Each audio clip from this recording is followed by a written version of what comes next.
Ish banori Big Brother VIP Albania Artan Kola i ftuar në një studio televizive rrëfeu gjithçka pas daljes nga shtëpia më e famshme në Shqipëri, duke hedhur edhe akuza ndaj banorëve të cilët refuzoi t'i takonte.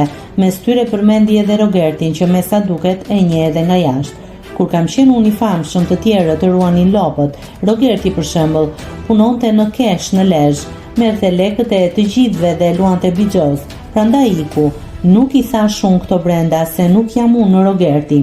Ajo loj për mua ka mbaruar. Kur dola më than bravo të qoftë se nuk ja dhe dorën askujt, sa Artani. Këngëtari tregoi se nga loja e tij në Big Brother ishte prekur edhe bashkëshortja.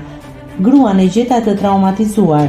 Big Brother, ajo nga ana tjetër, akuza. I thash, para se të futesha e mban mend, mund të dalin dhe pislliqe. Për shembull, kam shkuar në një dasmë, kam marrë 2000 euro dhe i kam fshehur 500 euro, ose i kam luajtur në bixhoz, shtoi Artani. Sipas tij, në lojë u penalizua për shkak se ishte shumë i drejtë për drejtë. E keqja ime është se jam shumë i drejtë për drejtë dhe kjo më ka penalizuar gjithë jetën. Nëse klikoni mbi butonin subscribe, do t'ju shfaqen të gjitha publikimet tona. Ju ftoj t'i bëni subscribe kanalit, të pëlqeni videot dhe të lini komentin tuaj.